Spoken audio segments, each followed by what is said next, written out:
கலயே சுந்தராகாரம் சதைக பிரியதர்ஷனம் அஜ்ஞான நாசகம் தேவம் சத்குரும் முரளீதரம். சத்குரு மகாராஜ் கி. ஸ்ரீபதியான பகவான் மாதுரி சகி சமேத பிரேமிக்க வரத டாக்கூர்ஜியுடைய கிருபைனாலையும் நம் அருமை குருநாதர் மகாரண்யம் ஸ்ரீ ஸ்ரீ முரளிதர சுவாமிகளுடைய அனுகிரகத்தினுடையும்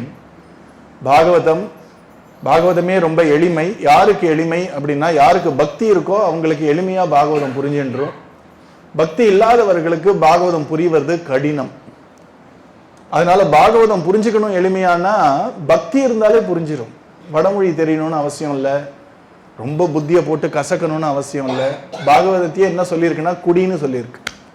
குடிக்கணும் அப்படின்னா நம்ம ஒன்றும் கஷ்டப்பட வேண்டாம் இல்லையா? அதான் கடிச்சு மென்று முழுங்கணும்னா தான் கஷ்டம். குடிக்கணும்னா கப்புன்னு முழுங்கிடலாம். அதனால பாகவதமே எப்படி இருக்குன்னா, பக்தர்கள்லாம் ஒரு ஜூஸ் குடிக்கிற மாதிரி இந்த பாகவதத்தை எந்த கஷ்டமும் இல்லாமல் குடிச்சுடுறார்கள். அப்படிப்பட்ட பாகவதம் தான் குருநாதர் நம்ம எல்லாருக்கும் ஒரு பெரிய அனுகிரகம் பண்ணியிருக்கார். பாரதத்திலேயே ரொம்ப பெரிய மகான்கள்ன்ற லிஸ்ட்ல நல்ல மேல இருக்கக்கூடியவர் யாருன்னா பீஷ்மாச்சாரியர். அவர் வாழ்க்கை முழுக்க எல்லாரும் பொதுவாக ஃபைனல் எக்ஸாம்னு சொல்லுவோம் இல்லையா? ஃபைனல் எக்ஸாம்னா என்ன அர்த்தம்னா, நம்ம 12 வருடங்கள் பள்ளிக்கூடத்துல மாங்குன்னு படிச்சதுக்கான அத்தாட்சி, அது ஒழுங்கா படிச்சிருக்கோங்கிறதுக்கான ஒரு ப்ரூஃப் எப்போ தெரியும்னா 12ஆம் கிளாஸ் எக்ஸாம் எழுதும்போது தானே தெரியும். 12ஆம் கிளாஸ் எக்ஸாம்ல நல்ல மார்க் வாங்கினீங்கனாலே என்ன அர்த்தம்னா 12 வருஷம் ஒழுங்கா படிச்சிருக்கீங்கன்னு அர்த்தம். அந்த மாதிரி இந்த பீஷ்மாச்சாரியார் அப்பழுக்கற்ற ஒரு வாழ்க்கை, தூய்மையான ஒரு வாழ்க்கை. பீஷ்மாச்சாரியாருக்கு இன்னொரு பெயர் சொல்லணும்னா தியாகம் தியாகம் தியாகம். தன்னுடைய வம்சத்துக்காகவும் தன் குடும்பத்துக்காகவும் தன் நாட்டுக்காகவும் தியாகம்தான். சொந்தமா தனக்குன்னு எதுவும் பண்ணிக்கவே இல்லை. அப்படிப்பட்ட உத்தமமான பாகவதர் பீஷ்மாச்சாரியர். அந்த பீஷ்மாச்சாரியர் உத்தமமான பாகவதர்ங்கிறதுக்கு என்ன அத்தாட்சின்னா பாகவதத்திலேயே சொல்லியிருக்கு. அப்புறம் வரப்போறது நம்ம வாழ்க்கையுடைய லாபம் இருக்கு இல்லையா? வாழற வாழ்க்கையுடைய லாபம் அது எப்ப தெரியும்னா அந்தே நாராயண ஸ்மிருதிஹி அப்படிங்கிறது. அப்படின்னா என்ன அர்த்தம்னா, நம்ம எல்லாம் ஒழுங்கா வாழ்ந்தோம் அப்படிங்கிறதுக்கு என்ன அத்தாட்சினா, நம்ம கிளம்பும் பொழுது அத்தையும் இத்தையும் பேசாம பகவான் நாராயணா கோவிந்தா பிரேமிக்க வரதா குருநாதான்னு கிளம்பினோன்னு வச்சுக்கோங்களேன். அப்பதான் உருப்படியா வாழ்ந்துருக்கோங்கிறதுக்கு அர்த்தமா. கிளம்பும் பொழுது பகவானுடைய நினைப்போட கிளம்பணுமா. ஒருபடி மேல போய் சொல்கிறார்கள், நம்ம கிளம்புறோங்கிற பொழுது பகவானுக்கு நம்மளுடைய நினைவு வரணுமா. நம்ம பகவானை நினைக்கிறது ஒரு பக்கம் இருக்கட்டும், பகவானுக்கு நம்ம நினைவு வரணுமா. இப்படிப்பட்ட ஒரு பக்தன் கிளம்ப போறானே, இப்படிப்பட்ட ஒரு பக்தி பண்ணானே, இவன் கிளம்ப போறான், என்னை அடையணும்ன்ற கவலை நமக்கு இருக்கக்கூடாது. யாருக்கு இருக்கணும்? பகவான் இருக்கணும். அந்த மாதிரி வாழணுமா. நம்ம எப்ப பார்த்தாலும் ஹரே ராமா சொல்லிட்டு உண்மையில ஒரு கபடம் இல்லாம குருநாதர் கிட்டையோ இல்லைன்னா பகவான் கிட்டையோ கைங்கரியம் பண்ணிட்டு வந்தா பகவானுக்கு கவலை வருமா? இவன் கிளம்புறானே, இவனை நாம் பார்த்துக்கணுமே. அம்மாவுக்கு எப்படி ஒரு குழந்தை மேல ஒரு கவலை வருமோ, அப்படி பகவானுக்கும் நம்ம மேல கவலை வருமா. அதனால பகவான் பார்த்தான், இப்படிப்பட்ட யோகீஸ்வரர் அவர் இப்பொழுது பிராணனை தன்னுடைய ஆத்மால ஒடுக்க போறார், தன்னுடைய சரீரத்தை விட போறார். அவர் விடும் பொழுது நாம் போய் பார்க்கணுமேனு கிருஷ்ணருக்கு ஆசை வந்துதான். அதனாலதான் குடுகுடுன்னு ஓடி வந்துட்டான். அந்த பீஷ்மாச்சாரியர்கிட்ட இருந்து அத்தனை தர்மத்தையும் கேட்கிறான் பகவான். பீஷ்மாச்சாரியார் அன்பு படுக்கையில படுத்துட்டு இருக்கார். பகவானுடைய கண்ணிலேருந்து வரக்கூடிய கருணைனால அவருடைய வலி எல்லாம் சரியா போயிடுதான். மனதில் இருக்கக்கூடிய கிளேசங்கள் எல்லாம் பகவானுடைய நினைப்புனால சரியா போயிடுதான். இப்போ அவர் எந்த கஷ்டமும் இல்லாம பேசாம படுத்துட்டு இருக்கார். அப்படி படுத்துட்டு இருக்கக்கூடிய பீஷ்மாச்சாரியர் தான் தர்மம்லாம் சொல்லியாச்சு, இனிமே எல்லாம் போரும்பா, இப்ப நான் பகவான் அடையணும், இப்ப நான் நிம்மதியா பகவானுடைய நினைப்புல இருந்து கொண்டு நான் இந்த சரீரை விட வேண்டும் அப்படிங்கிறதுனால தான் 11 ஸ்லோகங்கள் கொண்ட பீஷ்ம ஸ்துதி பண்றார். 11 ஸ்லோகத்துல நேத்து நம்ம அதோட முதல் 3 பார்த்தோம். பீஷ்மாச்சாரியர் அவ்வளவா பகவானை பார்த்தது ரொம்ப ரேர் தான், ரொம்பலாம் பார்க்கல. எப்படி நம்ம கோபிகர்கள்லாம் பகவானுடைய 11 வருடங்கள் இருந்தாங்களோ அப்படிலாம் இல்லையே பீஷ்மாச்சாரியர். அவர் பகவானை அப்பப்போதான் பார்த்தார். சேர்ந்தாப்புல பார்த்தது எப்போனா 10 நாட்கள் அந்த யுத்தத்தின் போது பார்த்தார்கள். மகாபாரத யுத்தம் மொத்தம் 18 நாட்கள். அந்த 18 நாட்கள்ல அந்த ஒரு தளபதி பொறுப்பை எடுத்து நடத்தினது 10 நாட்கள் இந்த பீஷ்மாச்சாரியர்.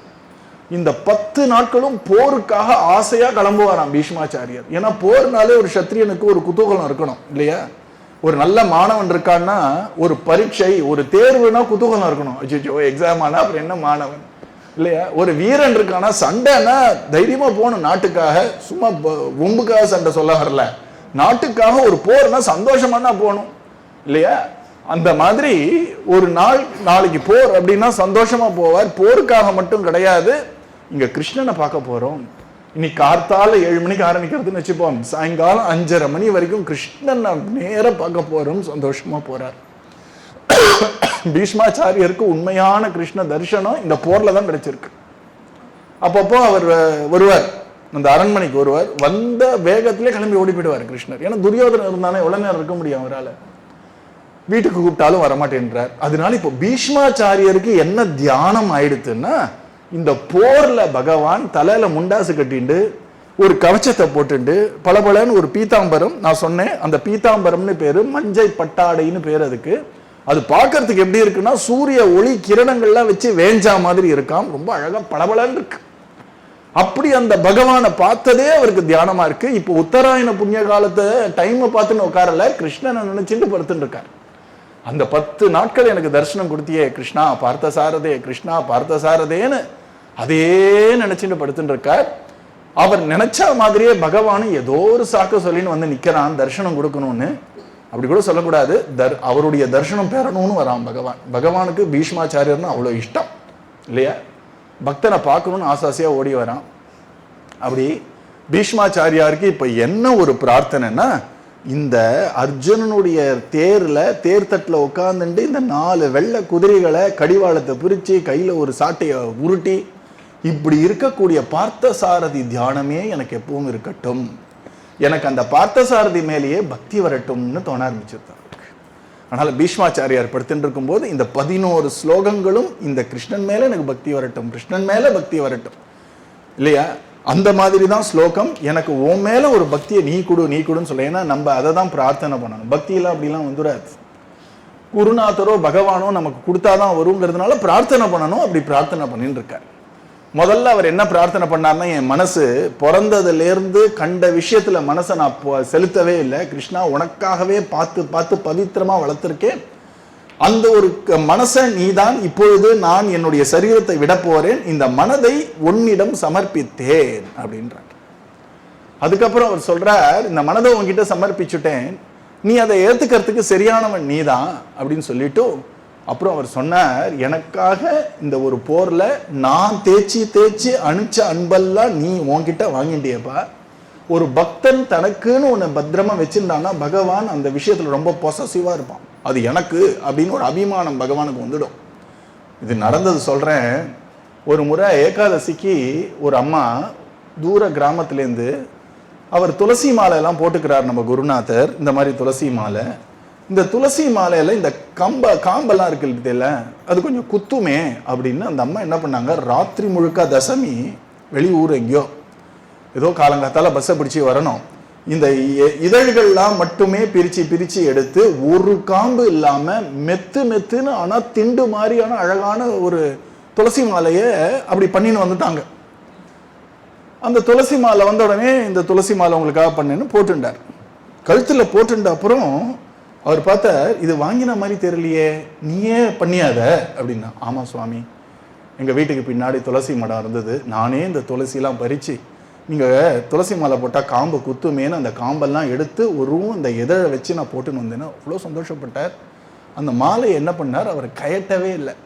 எங்களுக்கெல்லாம் ஒரு கண் அந்த மாலையில், இந்த மாலையை கொடுத்தா நம்ம ரூமில் இருக்கக்கூடிய குருஜிக்கு போடலாமேன்னு நாங்களும் கண்ணை வச்சுட்டே இருந்தோம். நடுவில் எங்கேயோ போகிறேன்னு அப்படி எடுத்து வச்சார். நாங்கள் கிட்ட போகிறத பார்த்து அப்படின்னு எடுத்து திருப்பி போட்டுட்டு உள்ளே போயிட்டார்.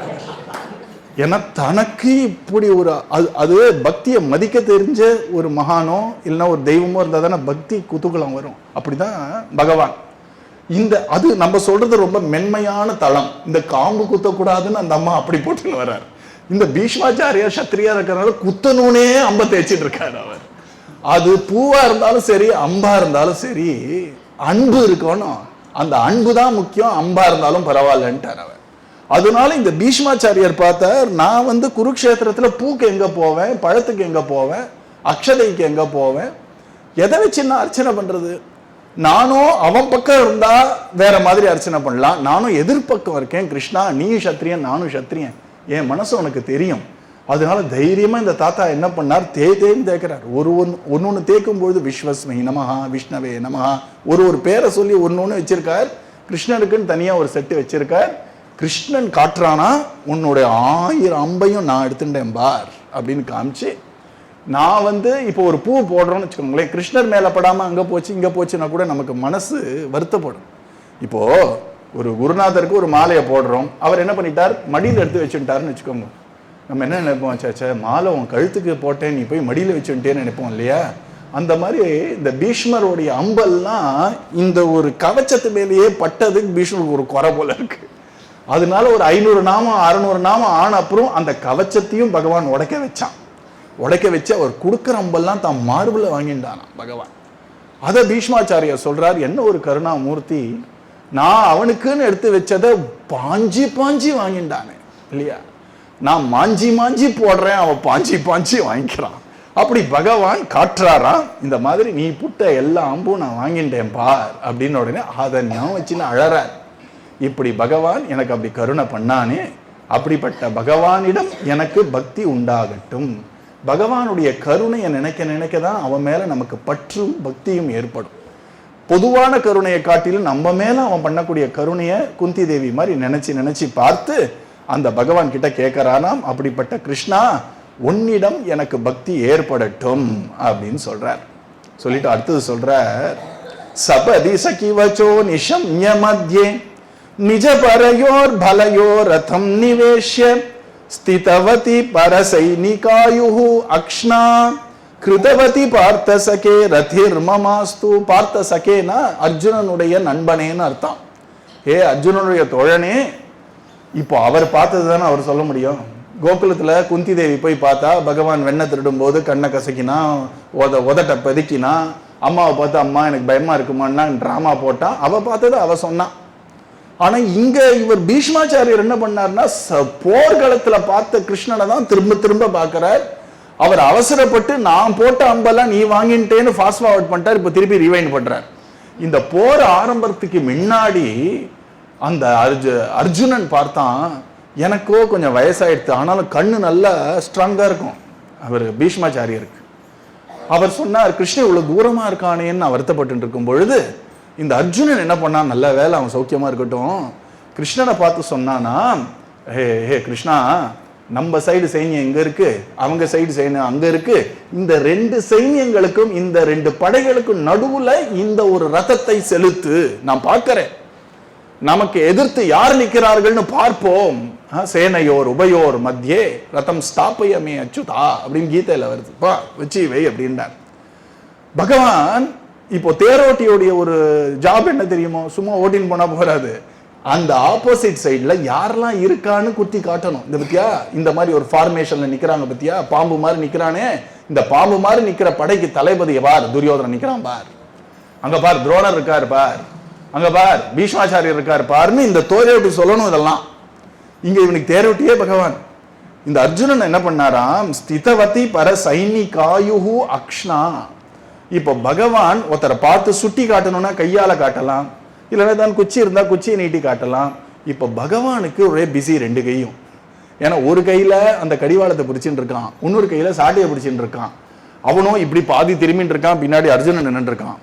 அதனால பகவான் ஒத்தொத்தரையும் எப்படி காமிச்சார் அப்படின்னா, கண்ணாலேயே காமிச்சாராம். அங்க பார், வாயால இல்ல, இப்படியும் பார். அவன் பார்ப்பான், பார்த்தா பீஷ்மர் துரோணர், இப்படி கண்ணாலேயே அர்ஜுனன் இப்படி பார்த்துட்டு அப்படி பார்ப்பாராம், அர்ஜுனன் இப்படி பார்த்துட்டு அப்படி பார்ப்பாராம். இங்க பீஷ்மர் சொன்னாராம், கிருஷ்ணா எனக்கு தெரியாதுன்னு நினைச்சியா, நீ இப்படி கண்ணால பார்த்தே அவங்களுடைய ஆயுள் எல்லாம் அன்னைக்கே முடிச்சு விட்ட. இதோ அர்ஜுனன் ஏதோ அம்பு விட்டுதான் அவங்களை அழிச்சான்னு கிடையாது, கண்ணால பார்த்தே முடிச்சு விட்டானாம். உனக்கு 9 நாள் தான் இனிமே, உனக்கு 18 நாள் தான் இனிமே, உனக்கு 10 நாள் தான் இனிமேல் கண்ணாலேயே முடிச்சு விட்டான். கண்ணாலேயே கொல்லுவானாம் பகவான். அன்புனால இந்த கோபிகளை கண்ணால கொன்னான். ஆனா இங்க இருக்கக்கூடிய அந்த ஒரு கௌரவர்கள் எல்லாம் கண்ணாலேயே அச்சத்தினாலையும் வீரத்தினாலையும் கொன்னானாம். அப்படி கண்ணாலேயே அவர்கள் ஆயுள் எல்லாம் கட் பண்ணியப்பா, அந்த ஒரு காட்சி இன்னைக்கு என் மனசுல அப்படியே இருக்கு. அப்படிப்பட்ட பார்த்த சாரதே, உனக்கு உன்னுடைய சரணத்துல உன்னுடைய திருவடியில எனக்கு அப்படி ஒரு பக்தியை நீ தான் தரணும் அப்படின்னு அழறார். அதுக்கு அடுத்தது வியவஹித ப்ருதனா முகம் நிரீக்ஷ்ய ஸ்வஜனவதாத் விமுகஸ்ய தோஷ புத்யாக குமதி மஹரதாத்மா வித்யயாயஹ குமதி மஹரதாத்ம வித்யயாயஹ சரணரதிஹி பரமஸ்ய தஸ்ய மே அஸ்து. ரொம்ப அழகா சொல்ற. இப்போ 2 பேருக்கு நடுவில் கொண்டு வந்து நிறுத்திட்டான். இப்போ தர்மம் யார் பக்கம் இருக்கு? பாண்டவர் பக்கம் இருக்கு. அதர்மம் கௌரவர் பக்கம் இருக்கு. இது தர்ம யுத்தம், இது தர்ம க்ஷேத்திரம். ஆனாலும் அர்ஜுனன் அதை பர்சனலா எடுத்துட்டான், தனிப்பட்ட முறையில் எடுத்துட்டான். என்னுடைய மாமா அங்க இருக்கார், எங்க தாத்தா அங்க இருக்கார், எங்க மாமா தாத்தா அங்க இருக்கார், எனக்கு வில்வித்தை சொல்லி கொடுத்த குருவான துரோணர் அங்க இருக்கார், அவர்களையே நான் சண்டை போடணுமா? கிருஷ்ணா, இப்படி சண்டை போட்டும் எனக்கு ஒரு பெரிய ராஜ்யம் அவசியமா? அதுக்கு நான் பேசாம ஓட்டை எடுத்துன்னு போய் 4 இடத்துல பிச்சை கேட்கலாம் போன்னு புத்தி மழுங்கி போயிட்டான் அர்ஜுனனுக்கு. எதனாலன்னா மனசுல ஏதோ ஒரு கலக்கத்தினால செய்ய வேண்டியதை மறந்துட்டு அவன் சொல்றான், தர்மத்தை மறந்துட்டு கேட்கறான். இந்த மாதிரி கிருஷ்ணா இந்த இது வேண்டவே வேண்டாம், நான் கிளம்புறேன், எனக்கு இது சரி வராதுன்னு உடனே பகவான் அப்படியாடா இவ்வளோ கன்ஃபியூஷனா உனக்குன்னு கவுன்சிலிங் பண்றான் பகவான். ஒன்று புரிஞ்சுக்கோங்க, ஒருத்தருக்கு ஒரு கஷ்டம் அப்படின்னா அப்படின்லாம் பகவான்லாம் சரி பண்ண மாட்டான். உட்காந்து பேசி பேசி பேசி தான் சரி பண்ணுவான். குருவாக இருந்தாலும் அப்படி தான், பகவானாக இருந்தாலும் அப்படி தான். ஏதோ ஒரு குடும்பத்தில் பிரச்சனை, நமக்கு மனசில் ஒரு பிரச்சனைன்னா வாக்குனால தான் சரி பண்ணி பகவானாக இருக்கட்டும் குருவாக இருக்கட்டும் சரி பண்ணுவார். அந்த மாதிரி பகவான் 700 ஸ்லோகங்கள் பகவத்கீதைன்னு அற்புதமான ஒரு சாஸ்திரம் நமக்கு கிடைச்சதே. நல்ல வேலை அர்ஜுனனுக்கு கலக்கம் வந்தது. அவனுக்கு கலக்கம் மட்டும் வரலன்னு வச்சுக்கோங்களேன், நமக்கு இந்த கீதையே கிடைச்சிருக்காதே. அதனால அர்ஜுனனுக்கு வரக்கூடிய அந்த கலக்கம்ங்கிறது நமக்கு பெரிய லாபமா போச்சு. அப்படி பகவான் கீதையை உபதேசம் பண்ணானேப்பா, அப்படிப்பட்ட அந்த பகவான் சரணரதி அவனுடைய அந்த அற்புதமான தாமரை போன்ற திருவடிகள்ல எனக்கு பக்தி ஏற்படட்டும். கீதையில 3 விஷயம் சொல்றார் பகவான்.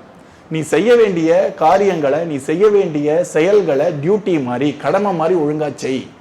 இதுல எனக்கு என்ன பலன்னு பார்க்காத, நீ பண்ணக்கூடிய காரியங்கள் எல்லாம் எனக்கு அர்ப்பணமா பண்ணுன்னு சொல்றது கர்மயோகம்னு பேர். 2வதா என்ன அப்படின்னா பக்தி.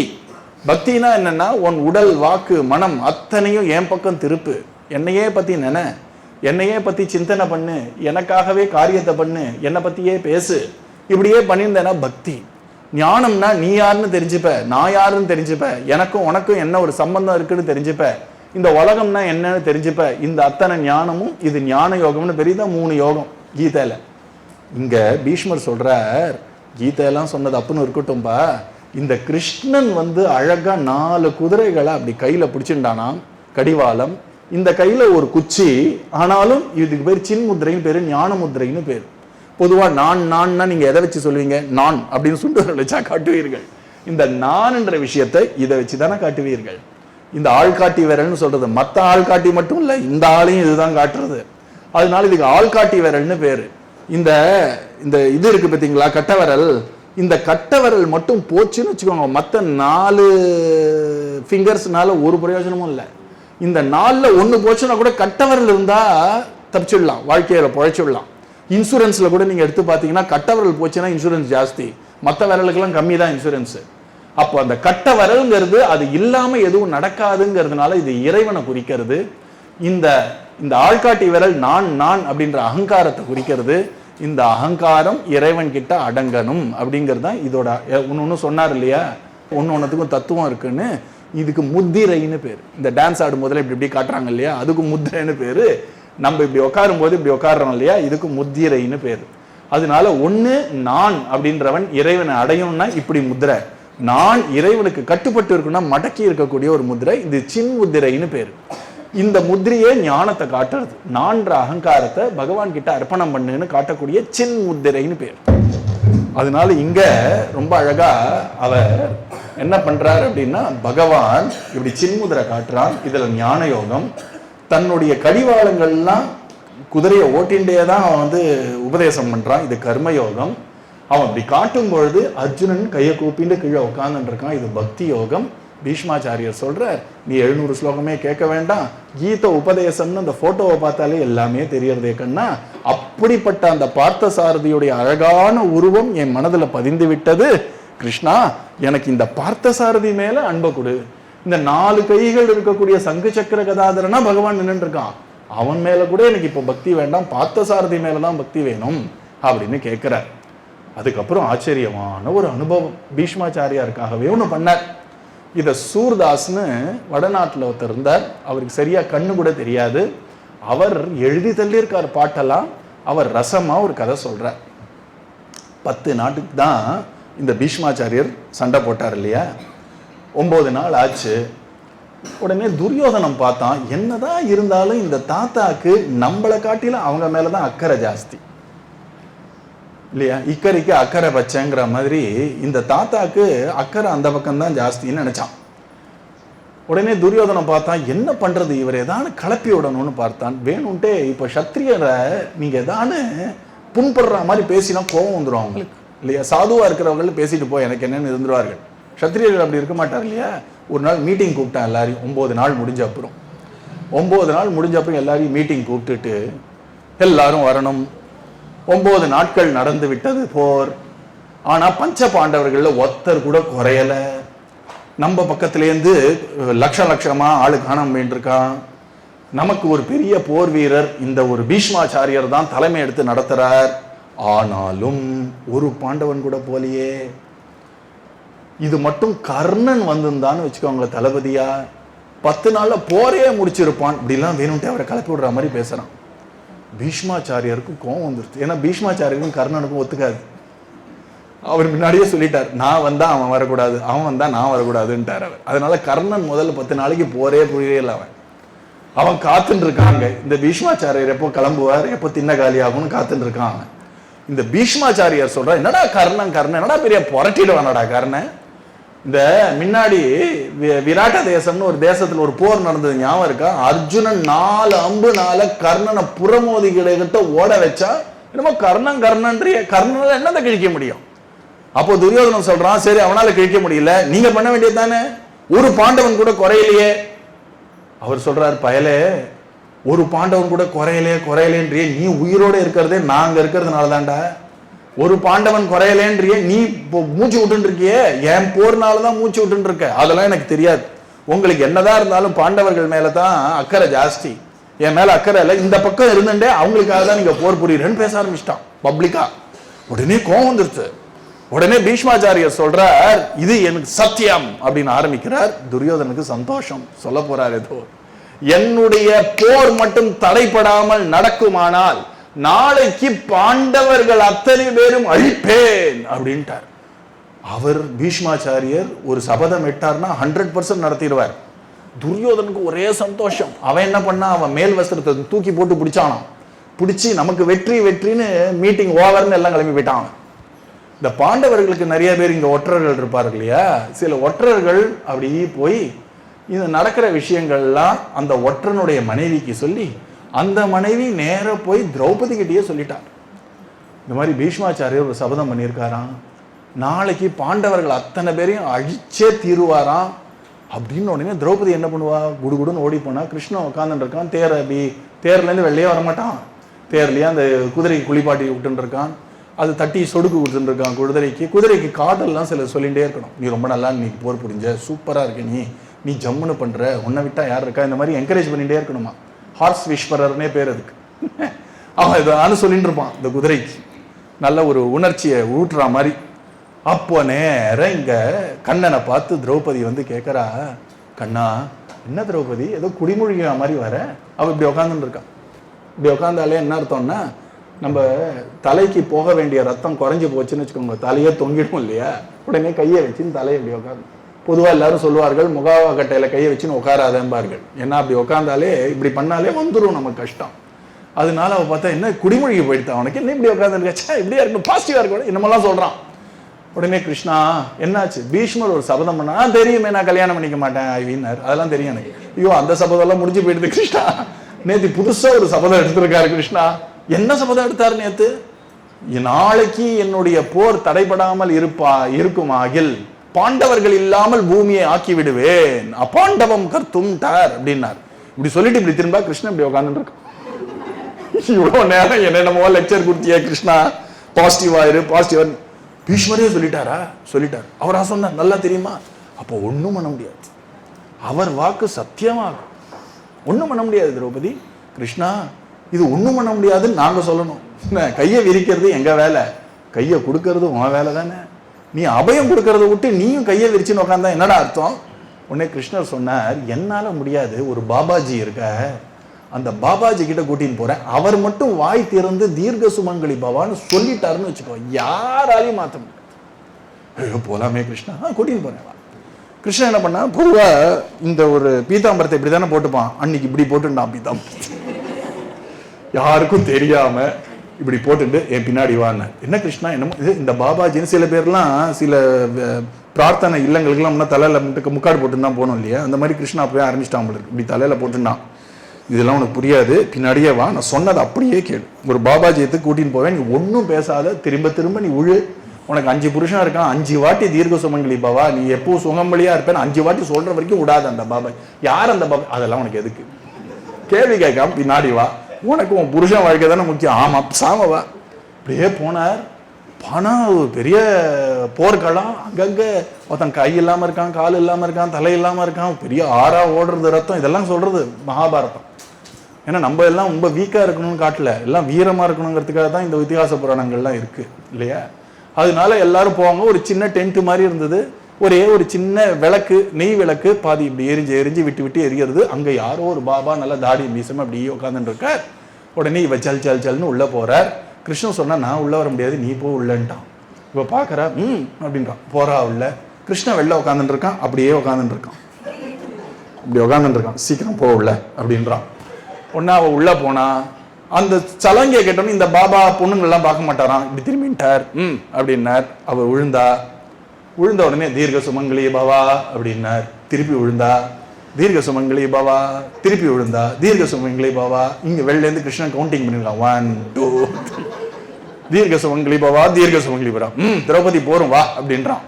உடனே திரௌபதி சொன்னா, சுவாமி நீங்க மனப்பூர்வமா தானே ஆசீர்வாதம் பண்ணீங்க, ஏதோ வந்தான் போனான்னு இல்லையோனோ. என்ன கேள்வி கேட்டுட்டு இந்த பீஷ்மன் ஒரு பெரிய அனுகிரகம் பண்ணா எப்படி நீ பார்த்தா தாத்தா அவர் பாக்குற, இது யாரா இது? அவர் சொல்ற தாத்தான்ற திரௌபதின்ற, நீ எங்க இங்க வெள்ளேந்து காரியம் ஆச்சுல, சாம கிளம்பு. இது என்ன நாமத்வாரான்னு நாமா சொல்லிட்டு அப்புறம் திருப்பி திருப்பி சுத்தறதுக்கு, காரியம் முடிஞ்சா கிளம்புன்ற. நீ எல்லாம் யோசிச்சு அப்படி எல்லாம் பண்ணி யார் ஒண்ணு அனுப்பினது? வெள்ள வர கண்ணு செவக்கிறது. பார்த்தா அவன் என்னத்தான் தலையில முண்டா போட்டாலும் மயில் பீலின்னு ஒண்ணு இருக்குல்ல, வெள்ள ஜெலி ஜெலி ஜெலி. பீஷ்மாச்சாரியர் பார்க்கிறார், கோந்திரத்தம் இருக்கு. கிருஷ்ணனா இருந்தாலும் அது இந்த பக்தி எல்லாம் நமக்கு புரியாது. இதெல்லாம் இங்கோ இருக்கிற பக்தி. கிருஷ்ணா இப்படி வஞ்சனை பண்ணிட்ட பத்தியா அப்படின்னு. நான் என்ன வஞ்சனை பண்ணேன்? நான் என்ன வஞ்சனை பண்ணேன்? உங்க வீட்டு பேத்தியவ, உங்க வீட்டு மருமகள், அவ தாத்தா கிட்ட அனுகிரகம் வாங்குறதுல எனக்கு என்னையா வஞ்சனை அப்படின்னா, அதெல்லாம் கிடையாது. எனக்கு தெரியாம ஒத்திய தீர்க்க சுமங்கலி பாவான்னு அனுகிரகம் வாங்கி வச்சிட்டீங்க, இவ தீர்க்க சுமங்கலியா இருக்கிறதுல உங்களுக்கு ஏதாவது கஷ்டம் இருக்கா அப்படின்னு கேட்டேன். அதெல்லாம் கிடையாது. நான் நேற்று ஒரு சபதம் எடுத்தேனே, பாண்டவலே இல்லாம தீர்த்துருவேன்னு சொன்னேனே, இப்ப அந்த சபதத்துக்கு ஒரு பிரச்சனை வந்துருத்தே. நீ வஞ்சனை பண்ண. நான் என்ன வஞ்சனை பண்ணேன்? திரௌபதியை மாறு வேஷம் போட்டு நமஸ்காரம் பண்ண சொன்னேன். யாராவது நமஸ்காரம் பண்ணா யாரு பண்றாரு பார்த்துட்டு அனுகிரகம் பண்ண வேண்டியதானே, உங்க தப்பு பார்க்காம சும்மா தீர்க்க சுமங்கலி பாவான்னா அப்புறம் நீங்க தான் பொறுப்பு. இதுக்கு நானும் மாறு வேஷம் பண்ணேனா இல்லைன்னா வேற ஏதோ ஒரு மாதிரி ட்ரிக் பண்ணேனா, ஒத்தி வந்தா நமஸ்காரம் பண்ணா நீங்க தான் அனுகிரகம் பண்ணேன் அப்படின்ற. இதெல்லாம் கிடையாது, நீ சூழ்ச்சி பண்ணிட்ட. நீ என்னுடைய சத்தியத்தை இப்ப நான் காப்பாத்தி ஆகணுமே, என்ன பண்றது? உடனே பகவான் ஞாபகம் கொடுத்துறான், உங்களுடைய மரணத்துக்காகவே ஒருத்தன் பிறந்திருக்கான், சிகண்டின்னு பேரு. அந்த சிகண்டியை முன்னிறுத்தினா தான் என் பிராணன் போகும்னு நீங்க ஏற்கனவே ஒரு சத்தியம் பண்ணி வச்சிருக்கீர்களே, அந்த சத்தியத்துக்கும் சத்தியம் பண்ணுங்க. நீங்க என்ன சொன்னீர்கள்னா, பொதுவா இந்த வங்கிகள்லாம் நமக்கு ஆஃபர் கொடுக்கும் பொழுது அப்படியே உலகத்தையே தரேன்னு சொல்லுவார்கள். அது பக்கத்துல ஒரு ஸ்டார் இருக்கும், கண்டிஷன்ஸ் அப்ளை, நிபந்தனைகள் உண்டுன்னு கீழே இருக்கும். அதை பார்த்து படிச்சா அவன் சொல்றது வேறையா இருக்கும், கிடைக்கிறது வேறையா இருக்கும். இங்க பீஷ்மாச்சாரியர் ஒரு ஸ்டார் போட்டு தான் அங்க சொன்னார். என்ன சொன்னார்னா, பாண்டவர்களே இல்லாமல் செய்வேன் ஸ்டார், என் போர் தடைப்படாமல் இருப்பாகில் அப்படின்ட்டார். பகவான் சொல்றான், உங்க போர் தடைப்படாம இருந்தா தானே பாண்டவர்கள் எல்லாம் பண்றேன், போரை நான் தடைப்படுத்துறேன், சிகண்டி அனுப்புறேன், அதனால கவலைப்படாதீங்க, உங்க சத்தியத்துக்கு எந்த பிரச்சனையும் வராது. என்னதான் இருந்தாலும் நீ பண்ணது தப்பு. நீ ஒரு சத்தியம் பண்ணியிருக்கியோனா, என்ன சத்தியம்? நான் இந்த போர்ல சங்க எடுப்பேனே தவிர சக்கரத்தை எடுக்க மாட்டேன், ஆயுதத்தை எடுக்க மாட்டேன்னு சொன்னியோன்னா, என் சத்தியத்தை நீ உடைச்சதுனால உன் சத்தியத்தை நான் உடைக்கிறேன் பார் அப்படின்னா பகவான் சிரிச்சான். என்ன ஆனாலும் கிருஷ்ணன் அப்படிதான். கிருஷ்ணன் வந்து டென்ஷன் ஆகி அழுததா சரித்திரமே கிடையாது. என்ன வந்தாலும் சிரிப்பு தான். சிரிச்சான். பார்த்துடலாம், நாளைக்கு போர்க்களத்தில் சந்திப்போம், வா திரௌபதி அப்படின்னு கூட்டின்னு போயிட்டான். அவளை இங்க ஏற்கனவே அவர் தேய்ச்சி வச்சிருக்கார். அன்னைக்கு போட்டு தேய் அம்பே காணாம போயிடும் போல இருக்கு, அப்படி தேய்க்கிறார். கோபம் இருக்கு. நாளைக்கு இந்த கிருஷ்ணனை எப்படியாவது அவருடைய அந்த சக்கரத்தை எடுக்க வைக்கிறேன் பார் அப்படின்னு அடுத்த நாள் இந்த தாத்தா 16 வயசு ஒரு வாலிபன் மாதிரி சண்டை போடுறார். அவர் இந்த மாதிரி சண்டை போட்டதே கிடையாது. யானையெல்லாம் உருள்றது, குதிரை உருள்றது, முன்னாடி வந்த எல்லாம் பரலோகம். அர்ஜுனன் பார்த்தா இந்த கிழவர் இப்படி சண்டை போட்டு நான் பார்த்ததே இல்லையே கிருஷ்ணா.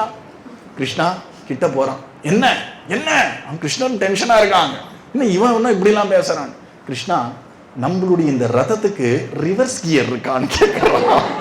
என்னடா சொல்ற, என்னடா சொல்ற, இப்படி ஒரு பேசுற பேச்சா, நீ ஒரு வீரனாடா. கிருஷ்ணா, இவரோட என்னால சண்டை போட முடியாது. ஒண்ணு எனக்கு வீர மரணம் இன்னைக்கு, இல்லைன்னா திரும்பி போய் நாளைக்கு வேற யாரையாவது சண்டை போடலாம். புடா கோழ பயலேன்னார். ஸ்வநிகமமபஹாய மத் பிரதிஜ்ஞாம் ரிதமதிகர்த்தும் அவப்ளுதோ ரதஸ்தகா திருதரத சரணோ அப்யயாச்சலத்கூஹு ஹரிரிவஹந்துமிபம் கதோத்தரியஹ. பகவான் பார்த்தா அர்ஜுனன் இப்படி கோழ மாதிரி பேசுறத பார்த்து கோபம் கண் சிவந்தானாம் பகவான். உடனே குதிச்சான். எதுல இருந்துன்னா அந்த தேர்தட்டுல இருந்து குதிச்சான். உத்திரியம் இருக்கு இல்லையா, உத்தரியம்னா மேல் வஸ்திரம்னு பேரு. உத்தரியத்தை உதிர்த்தான், பொத்துன குதித்தான், சக்கரத்தை ஏத்தினான், செத்தடா பீஷ்மான்னு கத்தினான். பீஷ்மாச்சாரியர் பீஷ்மாச்சாரியர்னு கோபம் வந்தா இதெல்லாம் மரியாதை வருமான்னு. சில பேர் கோபம் வந்ததுன்னா வேற மாதிரி வருது. அப்படியா சார் அப்படின்னா கோபம்னு அர்த்தம். இங்க சார் மரியாதை கிடையாதுங்க. ஆனா இங்க கிருஷ்ணன் கோபப்படுறான். ஹதோ பீஷ்மான்னு பேரை சொல்லி சொல்றானா. ஒரு பக்தர் அனுபவிக்கிறார். கோபம்னா பர்ஃபெக்டா அந்த நாடகத்தையும் பர்ஃபெக்டா நடிப்பான் நம்ம பிரேமிக்க வருது. கோபம் வந்துன்னா கோபம் பக்கா பண்ணுவான். ஹதோ பீஷ்மா, பீஷ்மா போ உன்னை முடிக்கிறேன் பார் அப்படின்னு நேர கையில சக்கரத்தை எடுத்துட்டான். பக்கத்துல ஏதோ ரதத்தோட சக்கரம் இருந்தது போல இருக்கு. அதுலயே சக்கரத்தாழ்வார் இருந்து உன்னை முடிக்கிறேன் பார் அப்படின்னு கிளம்புறான். உத்தரியத்தை உதிர்த்து கிளம்புறான். அவன் இந்த உத்தரியத்தை உதிர்த்துறதுன்னு சொல்றது இருக்கு இல்லையா, அதை அனுபவிக்கிறார் நம்ம ஸ்ரீ ஸ்ரீ அண்ணா.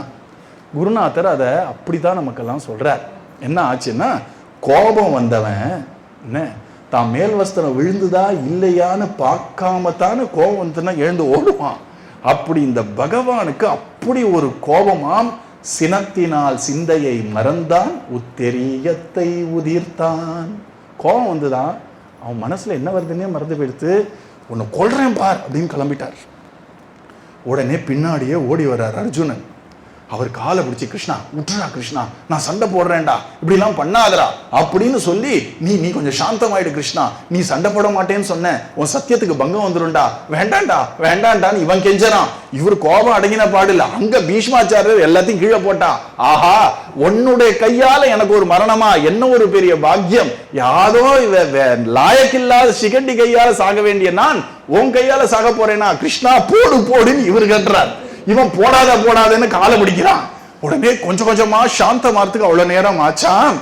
ஏன் இந்த உத்திரியத்தை உதிர்த்து அவர் அடிக்க வந்தார்னு ஒரு 10 சுவாரஸ்யம் சொல்றாரு அண்ணா. 10ல 15 சொல்றாரு, இங்க நான் 10, 11 சொல்றேன். அங்க கடைசி காலத்துல இருக்கார் இந்த பீஷ்மர். கடைசி காலத்துல இருக்கக்கூடிய பீஷ்மருக்கு அஷ்டலட்சுமி இருக்கு இல்லையா.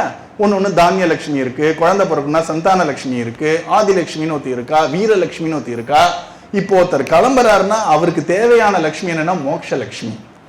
பகவான் அந்த லட்சுமியை எங்க தரிச்சுட்டு இருக்கான்னா தன்னுடைய மார்ல தான் தரிச்சுட்டு இருக்கான். அவன் தன்னுடைய உத்தரியத்தால இந்த லட்சுமியை மூடி வச்சானா. ஆனா பீஷ்மருக்கு அனுகிரகம் பண்ணணும் வெள்ள கோபம். ஆனா அனுகிரகம் தான் உள்ள தாத்பரியம். அதனால அவர் என்ன பண்ணாராம், இவருக்கு மோட்சம் வரணும் அப்படிங்கிறதுனால மோட்சத்தை மெய்ப்பித்தான், உத்தரியத்தை உதிர்த்தான்.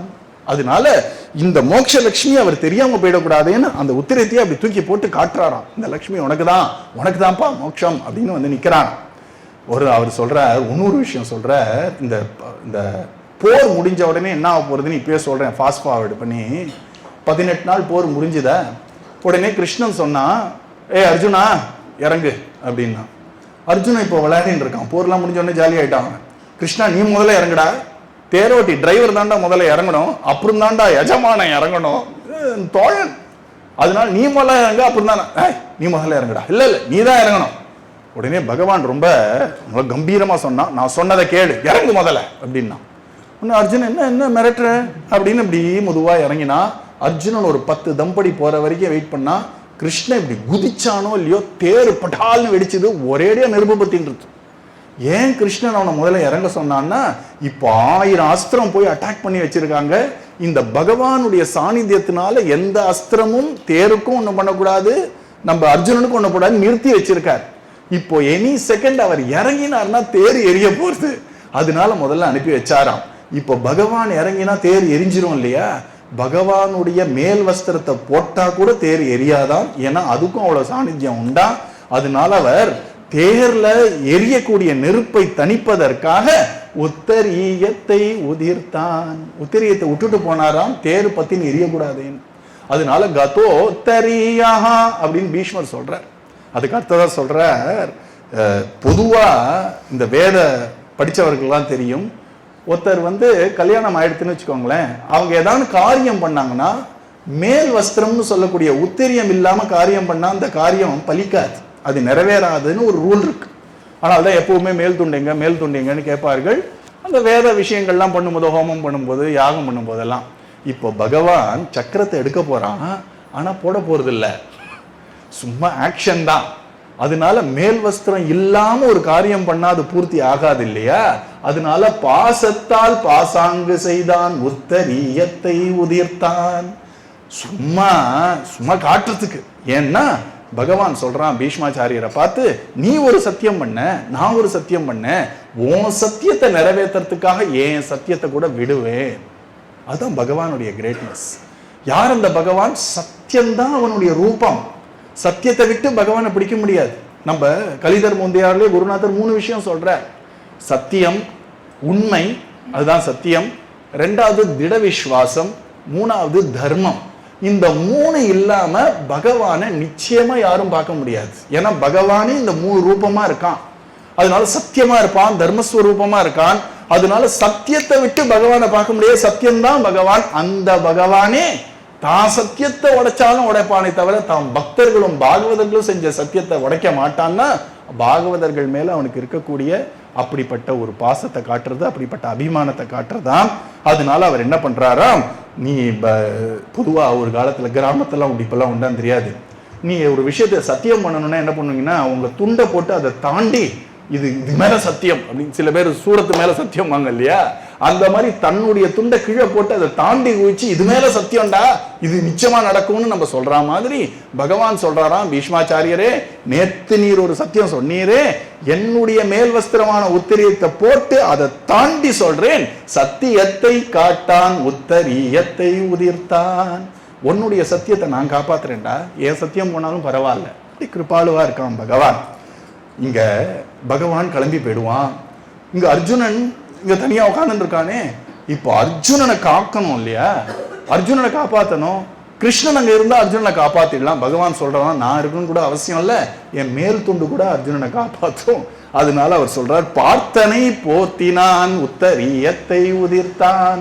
அந்த பார்த்தனுக்கு ஒரு போர்வை மாதிரி போட்டுட்டு போனானா, யாரும் இந்த ஒரு பார்த்தன் மேல எந்த அஸ்திரமும் வரக்கூடாதுன்னு தான் துணியை போட்டு போனானா, அந்த துணியே அவ்வளவு வேலையை பண்ணுமா. உங்களுக்கெல்லாம் ஷால் கொடுத்தேனே, அது சாதாரண விஷயம் இல்லை, இது நம்ம குருநாதர் போட்ட உத்திரியம். அதனால நிறைய பேர் என்ன பண்ணுவார்கள், முக்கியமான சில விஷயங்களுக்கெல்லாம் இந்த ஷாலை கூடியே எடுத்துன்னு போவார். இன்டர்வியூ இருந்தாலும் எடுத்துன்னு போவார்கள், இல்லைன்னா ஏதாவது ஒரு ரொம்ப பெரிய கஷ்டம் வருது, கேஸ் வருது, அந்த மாதிரிலாம் இருந்தால் எடுத்துன்னு போவார்கள். இந்த ஷாலே காப்பாத்திருக்கு நிறைய பேர் இல்லையா. ஏன்னா உத்தரியம், கதோத்தரியா உத்தரியத்தை உதிர்த்தான்.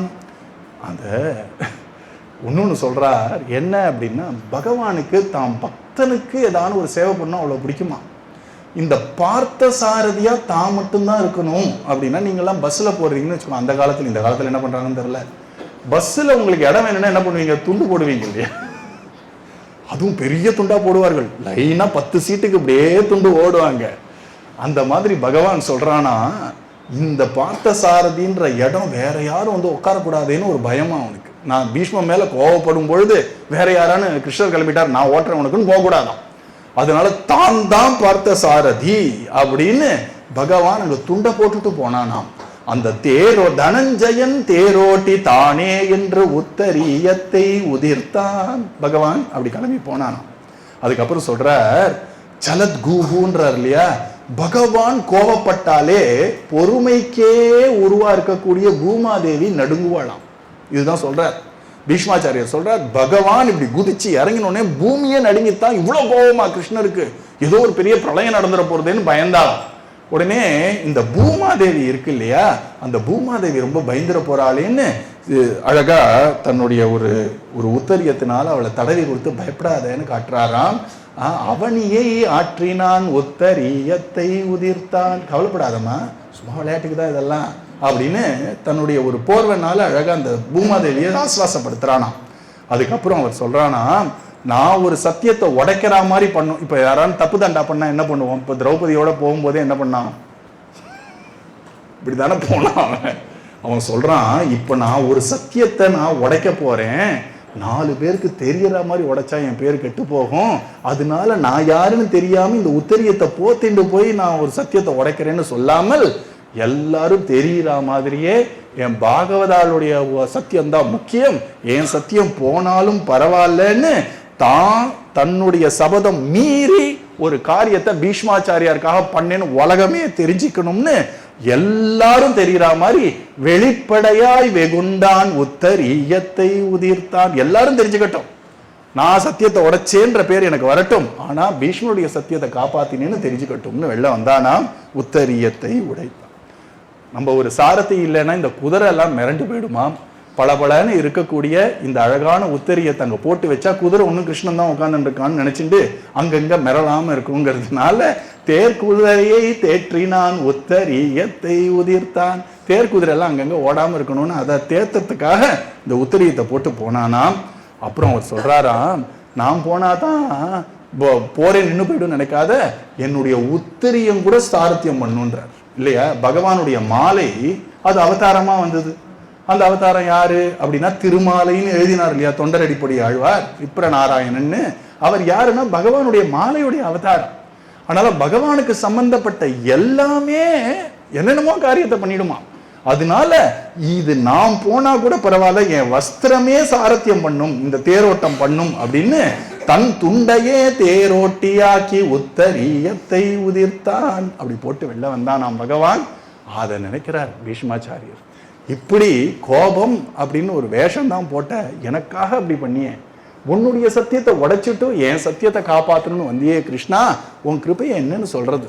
அப்படி நீ வந்த உடனே நான் பார்த்தேன், கையை கூப்பினேன், எப்படி ஒரு யானைய ஒரு மொத்தமா சம்ஹாரம் பண்றதுக்கு ஒரு சிங்கம் கிளம்பினா மாதிரி நீ அப்படி கிளம்பி வந்த. நான் நினைச்சு பார்த்தேன், ஆஹா இன்னைக்கு என் வாழ்க்கையில பொன்னான நாள், கிருஷ்ணன்னால என் வதம் ஆக போறதுன்னு நான் சந்தோஷப்பட்டேன், ஆனந்த கண்ணீர் வெடிச்சேன். இந்த பேரப்பைய வேஸ்ட் பண்ணிட்டான் பார், அவன் காலை ஏன் பிடிக்கணும்? இப்பவே முடிச்சிருந்தா கிருஷ்ணன் கையால நான் மோட்சம்னு பேர்ப்பேனே. இந்த அர்ஜுனன் சொல்றார், சேனு சொடுக்கினார், இந்த அர்ஜுனன் கெடுத்தான் பார் இத அப்படின்னு. அதனால அவர் சொல்றார், ஷிதி விஷிகஹதோ விஷீர்ணதம்ஷா க்ஷசஜ பரிப்ளுத ஆததாயினோமே பிரசபம் அபிசசார மத்வதார்த்தம் சபவது மே பகவான் கதிர் முகுந்தா. ஹே முகுந்தா, மோட்சத்தை தரக்கூடிய பார்த்த சாரதே, நீதான்ப்பா எனக்கு கதி, நீதான் எனக்கு கடைசியான சரணம், நீதான் என்னை காப்பாற்றணும் அப்படின்னு சொல்றார். அதுக்கப்புறம் அழகா ஒரு விஷயம் சொல்றார், விஜய ரத குடும்ப ஆத்த தோத்ரே திருத ஹய ரஷ்மினி தத் ஸ்ரீயேக்ஷணியே. கிருஷ்ணனுக்கு அழகான ஒரு பேர் சொல்றார், என்னன்னா விஜய ரத குடும்பம்ன்றார். இது ரொம்ப அழகான ஒரு பாவத்தை சொல்றார் நம்ம குருநாதர். விஜய ரத குடும்பம்னா என்ன? குடும்பம்னா என்னன்னா சேர்க்கைன்னு அர்த்தம் இல்லையா, 4-5 பேர் சேர்ந்தா குடும்பம். அது மாதிரி இவன் கிருஷ்ணன் என்ன பண்ணா, இந்த 18 நாள் எல்லாருக்கும் சொல்லிட்டானா, எனக்கெல்லாம் ரூம்லாம் போடாத, நான் கார்லயே தூங்க போறேன், கார்லயே பல் தேய்க்க போறேன், கார்லயே குளிக்க போறேன். இந்த பகவான் என்ன பண்ணிட்டான், தேர விட்டே வெளில வரலையாம். அர்ஜுன் கூட அப்பப்போ போயிட்டு வருவான் வெளில. இவர் தேர்லயே ஒரு சின்ன டூத் பிரஷ் வச்சிருக்காரு, பேஸ்ட் வச்சிருக்காரு, அங்க தான் சாப்பிட்றதுக்கு ட்ரை ஃப்ரூட்ஸ்லாம் வச்சிருக்காரு. ஏன்னா 18 நாள் நிக்கணுமே. அதனால எல்லாம் தேர்லயே எல்லாம் செட் பண்ணி வச்சுட்டாராம். அவர் என்ன மாத்து வஸ்திரத்திலேருந்து எல்லாம் தேர்லயே வச்சுட்டாராம். விஜயரத குடும்பம் ஆத்த தோத்ரே. அவர் இப்போ மொத்தமா உலகத்தையே பரிபாலனம் பண்ணவர் இப்போ தேர்ல என்னென்ன வச்சுட்டு எப்படி தன்னுடைய 18 நாளை பரிபாலனம் பண்ணிக்கணும்னு பார்த்துட்டு இருக்காராம். இந்த குடும்பம்னு சொல்லும்போது குருநாதர் சொல்லுவார், இப்போ ஒரு குடும்ப தலைவன் ஒருத்தர் இருக்கான்னா குடும்பத்தை எப்படியாவது நல்ல வழிக்கு கூட்டின்னு போகணும்னா அவன் என்ன பண்ணுவான், 1000 அநீதி பண்ணியாவது குடும்பத்தை காப்பாற்றணும் தான் யோசிப்பான், அப்புறம் சமாளிச்சுக்கலான்னு. இந்த கிருஷ்ணன் முடிவு பண்ணிட்டான், இந்த பாண்டவர்கள் ஜெயிச்சாகணும். அதில் கொஞ்சம் கொஞ்சம் ரூல் புக்ஸ் எல்லாம் அப்பப்போ அப்படி மூடிடுவாங்க கிருஷ்ணன். ஏன்னா இவங்க ஜெயிக்கிறதுக்கு என்ன பண்ணுமோ அதை பார்க்கணும், அதுக்கப்புறம் பார்த்துக்கலான்னு.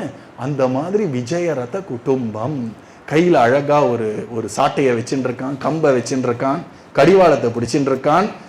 பகவதி ரதிரஸ்துமே முமூர்ஷோர் யமிக நிரீக்ஷ ஹதா கதா ஸ்வரூபம். எல்லாம் என்ன பாக்கியம் பண்ணார்கள் கௌரவர்கள்லாம். ஏன்னா அவரவர்கள் தன்னுடைய உடலை விடும் பொழுது, தன் பிராணனை விடும் பொழுது யாரை பார்த்துட்டே விட்டார்கள்னா உலகத்துக்கே அதிபதியா இருக்கக்கூடிய அகிலாண்ட கோடி பிரம்மாண்ட நாயகனான பகவான் கிருஷ்ணனை பார்த்துட்டு உயிரை விடுறார்கள். அவர்கள்லாம் என்ன பாக்கியம் பண்ணார்கள், எல்லாரும் பகவானைத்தான் போய் அடைந்தார்கள்.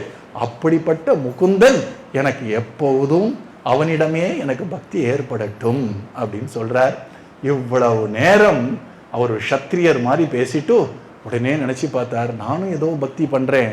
அவனுடைய அழகான அந்த வக்ஷஸ்தலம்னு சொல்லக்கூடிய அந்த மாருக்கு அழகான சந்தனத்தை பூசுறதை விட்டு அந்த சந்தன குழம்பு இல்லாம ரத்த குழம்பு ஆக்கினேனே, என் பக்தியும் ஒரு பக்தியா? கடைசி காலத்துல யாரை நினைச்சுட்டு நம்ம பிராணனை விடுறோமோ அதுவா தான் அடுத்த ஜென்மால போறப்போன்னு இருக்கு. பக்தினா யாரு கேள்விப்பட்டிருக்கேனே. இந்த பிருந்தாவனத்துல இந்த கோபிகைகள் தானே உண்மையான பக்தர்கள். அவர்களுடைய ஞாபகம் வந்துருத்தாம் நம்ம பீஷ்மாச்சாரியாருக்கு. லலித கதி விலாச வல்குஹாச பிரணய நிரீக்ஷண கல்பிதோருமானாக கிருதம் அனுகிருதவத்ய உன்மதாந்தாக பிரகிருதி மகன் கில யஸ்ய கோபவத்வா. கோபிகளை நினைச்சார், அவர்கள் பக்தி தனி பக்தியாச்சு. ஏதோ பக்தி பண்ணி பகவானை அடையலை, பகவானை அடைஞ்ச அப்புறம் பக்தி பண்ணான் இல்லையா. பகவானை அடைஞ்சுட்டே பக்தி பண்ணார்கள். அவன் நடக்கிற மாதிரி நடந்தார்கள், அவன் சிரிக்கிற மாதிரி சிரிச்சார்கள், அவன் உட்கார்ற மாதிரி உட்கார்ந்தார்கள், அவனையே நினைச்சார்கள், அவனுக்காகவே வாழ்ந்தார்கள். அவர்கள் பிராணனே அவனுக்காக இருந்துட்டு அவனையே அடைஞ்சார்களே. அப்படிப்பட்ட அந்த கோபிகளுக்கு நம் நமஸ்காரம் அப்படின்னு அவருடைய ஹிருதயத்துல கூட ஓரத்துல என்னதான் இப்படி யோகீஸ்வரனா இருந்தா கூட 1000 யோகீஸ்வரன் இருந்தாலும் ஒரு கோபி பிரேமைக்கு ஈடாகாதுன்னு நினைச்சாராம். பிரேமைன்ற சொல்லக்கூடிய பக்திக்கு அவ்வளோ பெருமையாம். அதுக்கப்புறம் அவர் அந்த ஒரு ராஜசூய யஜ்னத்தும் போது பார்த்திருக்கார், அதன் திருப்பி ஞாபகப்படுத்துறார். ஒரு ராஜசூய யஜ்ஞத்துல யுதிஷ்டர் வந்து எல்லா ராஜாக்களும் யுதிஷ்டருக்கு கப்பம் கட்டுறார், நமஸ்காரம் பண்றார். யுதிஷ்டருக்கு என்ன ஆசைன்னா தான் ராஜாதி ராஜன் ஆகும்னு ஆசை கிடையாது.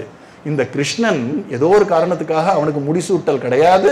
நான் அத்தனையும் வாங்கிட்டு அத்தனையும் எடுத்து கிருஷ்ணனுடைய சரணத்துல வச்சோன்னா எல்லா ராஜாக்களும் கிருஷ்ணனுக்கு அடிப்பட்டவளா ஆடுவார்களே. அதனால ராஜசூயாகம் பண்ணி கிருஷ்ணரை முக்கியஸ்தானத்துல வச்சு அத்தனையும் கிருஷ்ணருக்கு அர்ப்பணம் பண்ணானே. அப்போ நீ இருந்தியே கிருஷ்ணா, அப்போ சிசுபாலனுக்கு மோட்சம் கொடுத்தியே கிருஷ்ணா, அந்த கிருஷ்ணன் கிட்ட எனக்கு ஒரு பக்தி வரணும்னு சொல்லிட்டும் கடைசியா சொன்னார், கிருஷ்ணன் என்ன இந்த ஒரு உருவம் மட்டும்தானா? கிருஷ்ணன் இல்லாத இடமே கிடையாதே, கிருஷ்ணன் இல்லாத ஆளே கிடையாது, எல்லாருள்ளையும் கிருஷ்ணன் தானே இருக்கான், எல்லாமாவும் கிருஷ்ணன் தானே இருக்கான். அப்படிப்பட்ட கிருஷ்ணன் இடத்தில் நான் என்னுடைய கடைசி காலத்தில் அவனையே போய் அடைவேனாகன்னு சொன்னார். 11 ஸ்லோகங்கள் சொன்னார். அப்படியே சைலண்ட் ஆயிட்டார். கொஞ்சம் கொஞ்சமா தாம் பிராணனை ஆத்மாவில் அடக்கினார், அந்த சரீரத்தை விட்டார். திடீர்னு இந்த உலகமே சைலண்ட் ஆயிட்டான். சாயங்கால நேரத்துல இந்த சின்ன பறவைகள்லாம் கீச்சு மூச்சு கிளபிலான்னு கத்துவோம் இல்லையா, எதுவுமே கத்துலையும், எல்லாம் சைலண்ட் ஆயிடுது. அப்படிப்பட்ட யோகேஸ்வரர் மோட்சம் அடையிறதுங்கிறது இந்த பிரகிருத்தியையே அப்படி அமைதி ஆக்கிடுத்தான். கொஞ்ச நேரம் எல்லாரும் இருந்தார்கள். என்னதான் இருந்தாலும் பீஷ்மாச்சாரியரோட குணங்கள் நினைச்சு எல்லாரும் கண்ணீர் விட்டு பீஷ்மாச்சாரியருக்கு அவருடைய ஆசிரமத்துக்கு தேவையான அந்த ஒரு அந்திம கிரியை, கடைசி கிரியைகள் திதியெல்லாம் கொடுத்து அவருக்கு ஒரு அடக்கம் செய்தார்கள். அவருடைய பூத உடலை செஞ்ச உடனே ஒரு ரொம்ப கனத்த ஒரு இதயத்தோட அவர்கள் எல்லாம் திரும்பி போகிறார்கள். பகவானும் இந்த ஒரு பாண்டவர்களோட இருக்கான். இன்னும் கொஞ்ச நாள், ஒரு 3-6 மாசங்கள் இருக்கான். 3 அழகான பெரிய யாகங்கள்லாம் பண்றான் அவங்களோட உட்கார்ந்துட்டு. ஏன்னா யுதிஷ்டர் ஆசைப்பட்டாருங்கிறதுனால 3 அஸ்வமேத யாகம்னு பேர் அதுக்கு. அந்த யாகம்லாம் பண்ணிட்டும் கடைசியா பகவான் இப்போ நான் கிளம்பியே ஆகணும், துவாரகால எல்லாம் காத்துட்டு இருக்கார்கள்ப்பா, அவர்களை பார்த்தே ரொம்ப நாள் ஆச்சு, அதனால நீ விடை கொடுத்தால் நான் போறேன்னு உடனே அர்ஜுனன் என்ன பண்ணா, கிருஷ்ணா நீ போனா நானும் வரேன்னு பின்னாடியே ஓடிக்கிட்டான் அர்ஜுனன். யுதிஷ்டர் பார்த்துட்டு அர்ஜுனன் கூட வரட்டும், கொஞ்ச நாளைக்கு அப்புறம் அர்ஜுனன் நான் பார்க்குறேன்னு வழி அனுப்பி வைத்தார்கள். பகவான் துவாரகைக்கு கிளம்பினான். அப்படிங்கிறதோட இன்னைக்கு பூர்த்தி பண்ணுவோம். மேலும் இந்த பீஷ்ம ஸ்துதியில் இருக்கக்கூடிய கடைசி 2-3 ஸ்லோகங்களை திரும்பி கொஞ்சம் நாளை அடுத்த முறை பார்த்துட்டும் அடுத்த அத்தியாயத்தில் என்ன சொல்றாருங்கிறத பார்ப்போம். 10வது அத்தியாயம். சர்வத்திர கோவிந்த நாம சங்கீர்த்தனம். சத்குரு மகாராஜ் கி